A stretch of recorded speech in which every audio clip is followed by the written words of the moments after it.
Selamat pagi, selamat siang, selamat malam Bapak Ibu Guru, sahabat-sahabat sekalian. Kiranya sukacita dan kebahagiaan terus menjadi bahagian kita bersama-sama. Saat ini saya akan berbagi kepada Bapak Ibu cara mengisi KP4. Sebagaimana kita ketahui bahwa di awal tahun ini masing-masing dinas kembali meminta kepada kita sebagai PNS untuk memasukkan KP4 sebagai dasar pembayaran tunjangan keluarga, termasuk juga kita di dinas pendidikan. Karena itu, di sini saya akan coba berbagi kepada Bapak Ibu cara pengisian KP4. Untuk saat ini ada beberapa format KP4 yang ada. Jadi ada beberapa format. Di sini saya akan menyajikan format yang seperti ini. Judulnya Surat Keterangan Pengisian Penunjang Permintaan Pembayaran atau disingkat KP4 untuk mendapatkan pembayaran tunjangan keluarga. Di sini saya tidak akan jelaskan lebih detail untuk mempersingkat durasi video ini. Di sini untuk nama, NIP, tempat tanggal lahir, jenis kelamin, agama, kebangsaan, pangkat golongan disusikan saja. Kemudian jenis kepegawaian di sini ya, kita bisa isi PNS atau KCPNS atau KP3K ya. Kemudian pada instansi di mana Bapak Ibu kerja. Kalau ya di sini dituliskan misalnya nama sekolahnya. Kemudian di bawahnya ya saya berikan contoh misalnya SPN, saya bekerja di SMPN 05 Bambang. Kemudian di bawahnya ini kita tulis instansi induknya, Dinas Pendidikan dan Kebudayaan Kabupaten Mamasa. Ya, untuk dinas provinsi, misalnya untuk SMA, arti di sini Dinas Pendidikan Provinsi. Ya, jadi kita sesuaikan saja. Kemudian masa kerja, maksudnya di sini adalah masa kerja keseluruhannya, diisi saja dengan masa kerja masing-masing. Ya, masa kerja Bapak Ibu sebagai PNS. Kemudian digaji menurut ini untuk saat ini kita digaji berdasarkan PP nomor peraturan pemerintah nomor 15 tahun 2019. Ini dasar penggajian kita untuk tahun ini. Kemudian alamat tempat tinggal disusikan saja.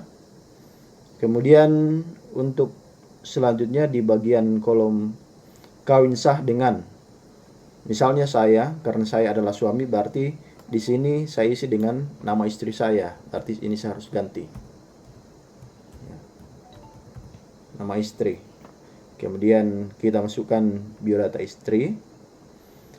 Untuk kolom ya, untuk jadi nama, kita tuliskan nama istrinya, kelahiran istri kita atau suami kita, kemudian perkawinan, tanggal perkawinan kita, kemudian pekerjaan pasangan kita, kemudian penghasilannya per bulan berapa, disusikan saja Bapak Ibu. Untuk keterangan, semisal kedua-duanya adalah PNS, maka biasanya yang menanggung, kalau yang PNS lebih duluan adalah suami, maka yang menanggung itu adalah suami. Sehingga untuk keterangan istri di sini, kalau istrinya juga PNS, maka istrinya itu tertanggung. Tetapi kalau istrinya yang menanggung, ya, misalnya istrinya yang duluan PNS baru suaminya, maka itu biasanya istri yang menanggung. Maka ditulis di sini menanggung, istri yang menanggung, dan sebaliknya. Ya, sekali lagi, kalau istri yang menanggung, maka ditulis juga di sini keterangan menanggung. Kalau istri itu tertanggung, ditulis juga di sini istri sebagai yang tertanggung, dan sebaliknya suami. Ya. Untuk yang di sini kita tuliskan tanggalnya, tanggal kita membuat KP4 itu. Kemudian mengetahui kepala unit kerja masing-masing, kita tuliskan nama dan NIP-nya.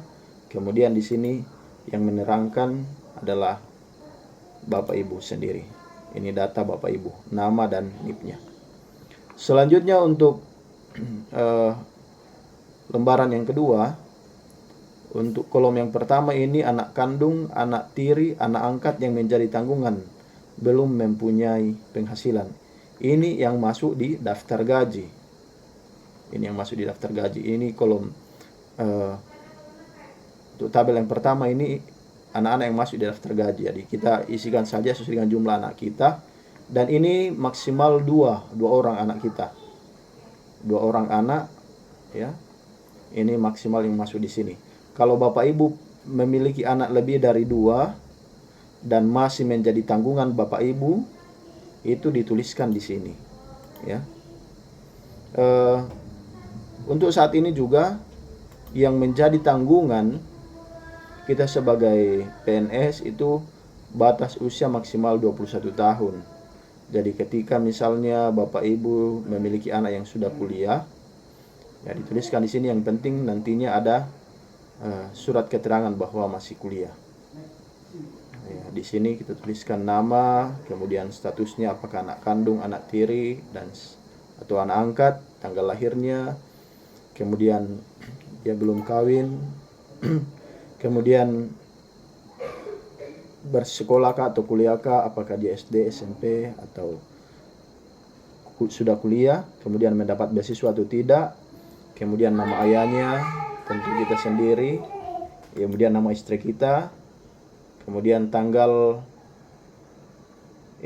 meninggal ayah atau ibu. Ya, kalau ayah atau ibunya sudah meninggal, kita tuliskan di sini, tapi kalau masih belum, misalnya istri belum meninggal atau saya belum meninggal, kita kosongkan saja.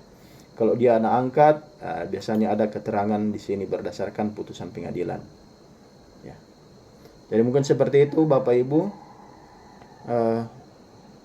cara pengisian KP4. Semoga ini bermanfaat bagi kita semua. Selamat berjumpa kembali dalam tutorial selanjutnya. Terima kasih.